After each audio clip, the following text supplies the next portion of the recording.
अस्सलाम वालेकुम, welcome back. कैसे हैं जी आप सब लोग? उम्मीद करती हूँ आप सब ठीक होंगे। अल्हम्दुलिल्लाह मैं भी बिल्कुल ठीक हूँ। तो जी आजकल शादियों का जिस तरह सीज़न है तो फैमिली में भी शादी है। कल मैं गई थी शॉपिंग करने, तो कपड़े तो मैंने सिलने के लिए टेलर को दे दिए हैं। तो कपड़ों के साथ ये मैं इयररिंग्स लेकर आई थी मैचिंग, क्योंकि ज्वेलरी मेरी बिल्कुल जो है ना ख़त्म हुई है, बल्कि मैं लेती भी नहीं हूँ, बहुत कम लेती हूँ जो आर्टिफिशियल ज्वेलरी होती है। तो सूट का कलर सिल्वर है, तो फिर मैंने ये लाइट ग्रीन से ले लिए जो मुझे काफ़ी अच्छे लगे हैं। तो उसके साथ एक और सूट है, उसके साथ भी मैंने सिल्वर कलर के लिए हैं जो फुल इयररिंग्स होते हैं। तो वो भी मैं आपको दिखाती हूँ। ये देखिए ये हैं। तो ये फुल एयर के जो आजकल चले हुए हैं ना, तो मुझे काफ़ी अच्छे लगे थे। वैसे तो कभी मैंने इस टाइप की ज्वेलरी पहनी नहीं है, तो इस दफ़ा मैंने कहा कि चलें नया जो है ना स्टाइल हो जाएगा। वैसे मेरी भांजी ने लिए थे ऐसे, फिर मुझे अच्छे लग गए थे। भांजी ने लिए गोल्डन कलर के, लुबैना ने। तो ये भी सिल्वर मैंने लिए हैं, क्योंकि सिल्वर का जो है ना वो मैचिंग है जो मैंने सूट लिया है। तो बस ये मुझे अच्छी लगी तो ये मैंने ले ली थी। अच्छा, मैंने बहुत लिए हैं यानी कि ऐसी जूतियाँ, लेकिन बच्चियाँ जब घर में मेकअप करती हैं और मेरी ही जूतियाँ पहने रखती हैं, खेलती रहती हैं, तो वो सारे जो है ना इसके स्टोन जूतियों के ख़राब हो जाते हैं अक्सर, तो उतर भी जाते हैं। तो बस फिर मैंने एक ही जूती लिया अभी फ़िलहाल। तो आपको दिखाऊँ कि मेरा मेकअप बॉक्स है, इसमें दिखाती हूँ जो मैंने इस दफ़ा बेस ली है शादी के लिए। वैसे तो मैं टीवी स्टिक ही यूज़ करती हूँ। तो मेकअप भी इसी तरह है, जब भी मैं न्यू लेती हूँ तो हम ना आमना बस खेल कर सारा ख़राब कर देती हैं।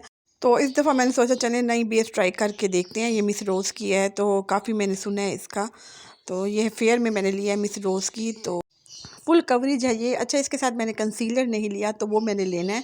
मिस रोज़ का ही कंसीलर लूँगी। तो जब मैं इसको ट्राई करूँगी तो फिर आपको दिखाऊँगी कि किस तरह मेरे चेहरे पर ये सूट की है, और है भी रीज़नेबल प्राइस में, यानी कि इतनी ये महंगी नहीं है। तो बस जी ये था मेरे कुछ चीज़ें जो मैं शॉपिंग करके आई हूँ। तो अभी मैं कर रही हूँ अपनी शॉपिंग, बच्चियों की भी करनी है और अपने 1-2 चीज़ें मैंने और भी लेनी है अपनी। अच्छा, ये बनाना बेस है, इसके ऊपर बनाना जो पाउडर है वो चल जाएगा इस ये बेस पर, जो मैं ये मिस रोज़ का लेकर आई हूँ। तो पहले से मैंने आपको दिखाया था जो मैंने बनाना पाउडर लिया था, वो भी मैंने आपको व्लॉग में शेयर किया था। तो ये थी शॉपिंग। तो ये है जी नेक्स्ट मॉर्निंग। तो जी आज है संडे और सुबह का टाइम है ये, और इस साइड से मैंने कूलर हटा दिया है। तो ये दरवाज़ा भी मैंने खोल दिया है जो लॉन की साइड पे खुलता है, क्योंकि सर्दियों में इसी तरह होता है, वरना तो यहाँ पे एयर कूलर पड़ा होता है, ये मैं दरवाज़ा नहीं खोल सकती। तो यहाँ से बड़ा अच्छा लग रहा था, सुबह का टाइम था ये। मौसम बहुत अच्छा हुआ है आजकल, तो गर्मी हट रही है और सर्दियाँ आ रही हैं, तो बड़ा अच्छा फ़ील हो रहा है। तो जी आज काम वाली नहीं आएगी, क्योंकि कल ही मासी ने कह दिया था कि आज उसकी छुट्टी है, कोई काम है उसको। तो मैंने जो है सारा जो चादर है वो ठीक कर ली है बेड की, और नीचे से झाड़ू लगानी है, तो वो मैं क्लीनिंग कर लूँगी, क्योंकि अभी फ़िलहाल हो रहा है यहाँ पर नाश्ता। और नाश्ते में जी आज हस्बैंड लेकर आए हैं हलवा पूड़ी। तो बच्चों ने फरमाइश की है, आज संडे है तो हमने हलवा पूड़ी का नाश्ता करना है। तो यहाँ पर सब बैठकर नाश्ता कर रहे हैं। तो जैसे हम नाश्ते से फ़ारिग होंगे तो फिर सारा काम स्टार्ट कर देंगे घर का। तो फ़िलहाल जी अभी तो मैंने कुछ क्लीनिंग नहीं की, सुबह उठ के बस बेडशीट ही ठीक की है। तो यहाँ पर जी नाश्ता हो रहा है, और नाश्ते में आ जाइए हलवा पूड़ी, मज़े मज़े का गरम नाश्ता। तो गर्मियों में तो बिल्कुल दिल नहीं चाहता इस किस्म का नाश्ता करने को, इतना ऑयली सा। तो लेकिन ये है कि जैसे ही अच्छा मौसम हुआ है तो फ़ौरन ही दिल चाहने लग गया, और बच्चे भी कह रहे थे कि अब हमने जो है ना हलवा पूड़ी का इस संडे नाश्ता करना है। तो 2 दिन पहले ही कहा था हमना ने, तो आज इसके पापा लेकर आ गए हैं। तो बहरहाल जी यहाँ पर नाश्ता करते हैं, उसके बाद फिर बाकी के काम करेंगे जो संडे के काम होते हैं वीकली। तो संडे को हस्बैंड को भी बहुत ज़्यादा काम होते हैं, एयर कूलर निकाल लिए। तो जैसे आपको बताया कि लॉन्ड्री की साइड पे जो दरवाज़ा खुलता है रूम का, तो वहाँ से इसको हटा दिया और धूप में लेकर आए हैं हस्बैंड, और अभी इसका पानी सारा निकाल दिया। फिर अगली गर्मियों के लिए इसको जी दोबारा चलाएँगे, इसको साफ़ करेंगे, कवर करके अभी रख देंगे। तो बेचारा ये भी चल चल कर सारे गर्मियाँ तंग आ गया है। तो ये डाइनिंग कवर जो है वो भी मैंने धो लिया है, ये वाइट कलर का। अच्छा, रोज़ी मैं मासी से कहती थी कि इसको धो दो मशीन में, नहीं तो ये फटेगा, लेकिन वो कहते नहीं, मैंने बाजी से मशीन में नहीं डालना, ये फट जाएगा। ये देखें, ये मैंने इसको मशीन में डाला और ये बिल्कुल नहीं फटा, बल्कि अच्छी तरीके से ये धुल गया है और ये काफ़ी निखर भी गया। और साथ मैंने बच्चियों के यूनिफ़ॉर्म भी धो लिए थे, कुछ मेरे कपड़े थे वो भी मैंने वॉश कर लिए हैं। तो और यहाँ पर जी आपको दिखाऊँ, हमारे पास ऊपर जो है जो जोड़ा है वो फाख्ता का है और नीचे पिजन रखे हुए हैं और उससे नीचे हमने मुर्गियाँ रखी हुई हैं। बर्ड्स तो आपने देखे हैं, जो लव बर्ड्स हैं वो भी हमने काफ़ी तादाद में रखे हुए हैं। तो इनकी आवाज़ काफ़ी अच्छी है जो सुबह के टाइम ये निकालते हैं, ये जो डव का जोड़ है। अच्छा जी, ये मैट मैंने धो लिया था, अब मैंने इसको जो है ना साफ़ करना है, क्लीन करनी है इस टेबल, डाइनिंग टेबल, और नीचे से मैंने झाड़ू लगा दिया था। और जितने भी मुझसे क्लीनिंग हुई है आज अल्हम्दुलिल्लाह वो हो गई है सारी। तो ये कलीन को मैं धुलवाऊँगी, उसके बाद फिर नीचे बिछाऊँगी, क्योंकि काफ़ी जो है ना ये भी मैला हो रहा है कलीन। तो जब मैं घर की खुद ही सफाई करती हूँ, क्लीनिंग करती हूँ, तो फिर थोड़ी-सी मैं चेंजिंग भी कर देती हूँ। थोड़ा-सा जो है ना घर में चेंजिंग अच्छी लगती है। तो थोड़ी-सी फ्री होकर मैं आ गई थी अपनी ससुराल वाली साइड पे, अपनी नंद के रूम में आ गई थी, थोड़ी-सी गपशप लगाई, क्योंकि इससे भी काफ़ी जो है ना फ्रेश हो जाता है बंदा, थोड़ी-सी रिलैक्स मैं हो जाती हूँ। तो यहाँ पर जी मैं दिखा रही हूँ आपको अपनी नंद का रूम। तो वो हमारे साथ ही रहती है, नंद भी हमारी इसी ससुराल वाली साइड पे। अच्छा, ये मेरा पहला यही कमरा था मेरा जब मेरी शादी हुई थी। तो बस वही मैं इनसे कह रही थी कि जो है ना उसी रूम से काफ़ी वाबस्तगी हो जाती है आपकी, जहाँ आपकी रुखसती होकर आती है। तो बस यही गपशप लगा रहे थे हम, और भी बातें कर रहे थे काफ़ी, क्योंकि शादी थी, फैमिली फंक्शन था, तो उसके बारे में भी हम डिस्कस कर रहे थे। और यहाँ पर जी मेरी जो नंद की बेटी है वो पढ़ रही थी, उसकी फ़र्स्ट ईयर के एग्ज़ाम होने वाले हैं। तो ये हर वक्त ही पढ़ती रहती है माशाल्लाह से। तो अबू ज़र को बिल्कुल शौक़ नहीं है पढ़ने का, तो वो कह रही थी कि आप भी अबू ज़र को जो है ना इसी तरह कहें कि वो पढ़े। तो यहाँ पर देखें जी, उसका जो छोटा भाई है वो उसको तंग कर रहा था पढ़ते हुए, हुरैन को। तो जब मैं उस साइड पे शिफ्ट हुई तो फिर इसी रूम में मेरी नंद आ गई।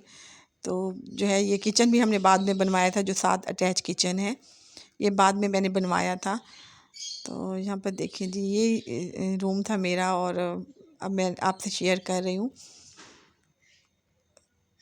अब तो काफ़ी चेंजिंग आ गई है। अच्छा, ये विंडो है जो बाहर सैन की साइड पे खुलती है।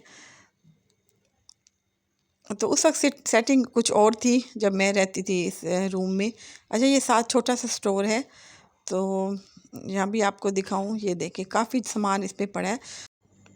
तो मैंने अपने हिसाब से सेटिंग की हुई थी और नंद ने अपने हिसाब से की हुई है। तो मुझे आज भी याद है जब अबू ज़र पैदा हुआ था, तो सर्दियों में मैं उसको इसी रूम में सुलाती थी, छोटी सी चारपाई मैं बिछा देती थी, तो छोटी चारपाई यहाँ पर आ जाती थी, तो वो फिर सारा दिन सोया रहता था। तो ये यादें थी जो मुझे अब याद आ रही थी। हमना भी जब पैदा हुई थी मैं इसी रूम में थी। तो यह है कि सर्दियों के लिए छोटा सा रूम बेस्ट है। गर्मियों में तो खैर यहाँ पर बैठा भी नहीं जाता बिल्कुल। और टीवी का रुख भी मैं इस साइड पे कर देती थी, स्टोर वाली साइड पे। जब ये थोड़े से बड़े हुए हमना और अबू ज़र, तो बड़े आराम से इस छोटे से कमरे में बैठकर कार्टून देखते थे। तो अबू ज़र और हमना बहुत मिस करते हैं अपने इस रूम को, जब से मैं उस साइड पे गई हूँ। तो अबू ज़र और हमना को तो बहुत बहुत बातें याद हैं, बहुत मिस भी करते हैं। लेकिन आमना 2 ढाई साल की होगी जब मैं उस साइड पे शिफ्ट हुई थी। और ये देखिए, ये छोटा सा किचन था। अच्छा, किचन भी मुझे उस वक्त काफ़ी जो है ना सर्दियों में मज़ा देता था, क्योंकि साथ ही किचन था और ये बड़ी सी विंडो है। और जब भी बारिश होती थी या अच्छा मौसम होता था तो ये विंडो खोल देती थी। खैर जी, मैं आ गई थी फिर से अपने घर, दोबारा से अपने रूम में। और यहाँ पर बच्चियों के कपड़े प्रेस हुए हुए हैं, क्योंकि हमना कह रही थी कि मम्मा पापा के साथ जाना है।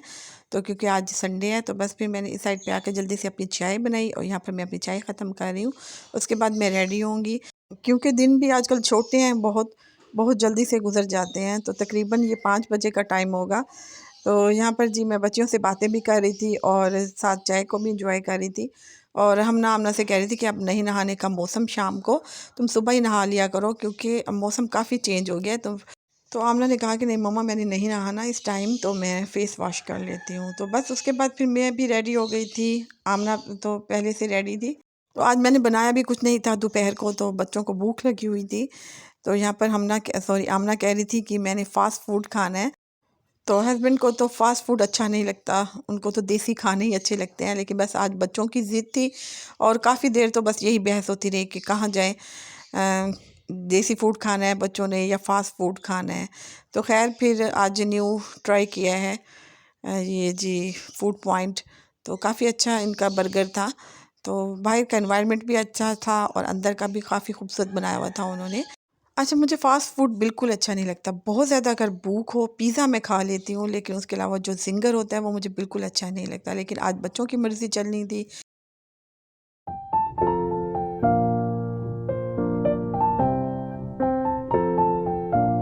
अच्छा, आजकल के बच्चों को काफ़ी सेंस आ गई है। जो भी स्कूल से देखते हैं, सुनते हैं, तो फ़ौरन घर आकर जो है ये कहते हैं। अब ये कब से कि हम ना आमना कह रहे थे कि मम्मा हमारी क्लास फेलोज़ गई हैं डिपेंड बाइट पे, तो हमने भी वहाँ पर जाना है। अच्छा, अबू ज़र भी कह रहा था कि मम्मा काफ़ी अच्छा रेस्टोरेंट है, हमने वहाँ पर जाना है। तो इन्होंने यहाँ पर ज़िंगर बर्गर मँगवाया था बच्चों ने। फ़ूड काफ़ी टेस्टी था, अच्छा था। तो हमारे दौर में तो ख़ैर होटलिंग होती ही नहीं थी और ना ही इस किस्म का ट्रेंड था। बस ये था, हमारी तो यही एन्जॉयमेंट होती थी कि हमने घर ही मँगवा लेना है कुछ भी, या फिर कज़नें इकट्ठी हो जाना, बच्चे सब इकट्ठे हो जाना, उसी में हम खुशी महसूस करते थे। और आजकल के बच्चों की फ़रमाइशें भी बढ़ गई हैं। एक इनकी अगर पूरी करें तो दूसरी विश इनकी तैयार होती है। तो बहरहाल बच्चों को थोड़ा-सा ये है कि संडे के दिन थोड़ा-सा एन्जॉय कर लेना चाहिए, जो वो कुछ कहते हैं उनकी पूरी करनी चाहिए। बाकी बेशक आप पूरा वीक ही अपनी मर्ज़ी करें। तो हस्बैंड का तो यही कहना है। तो अब्बू ज़रा मुझसे शेयर कर रहा था कि मम्मा आप मुझे ये फ्लेवर थोड़ा-सा टेस्ट करवा दें। तो ये है कि बच्चों को ये भी कहना चाहिए साथ-साथ कि इतनी एक्सपेक्टेशन नहीं रखनी चाहिए, क्योंकि इतनी एक्सपेक्टेशन भी नुकसान ही होती है, क्योंकि बच्चों की फिर फ़रमाइशें बढ़ जाती हैं। मेरा तो यही एक्सपीरियंस है, क्योंकि बाज़ दफ़ा ये है कि हम पेरेंट्स के पास भी ना हो, लेकिन बच्चों को ये सोचना चाहिए कि जिस दिन ना हो तो उस दिन कोई जो है इनका मूड भी ख़राब ना हो और इनको समझ भी आनी चाहिए, क्योंकि हर वक्त सर्कमस्टेंसेस एक जैसे नहीं रहते। और वैसे भी जो आगे का ज़माना है वो काफ़ी टफ़ आ रहा है, बहुत मुश्किल दौर आ रहा है। तो ये बात बच्चों को ज़रूर समझानी चाहिए। इसी मैसेज के साथ व्लॉग का एंड करती हूँ। अल्लाह हाफ़िज़।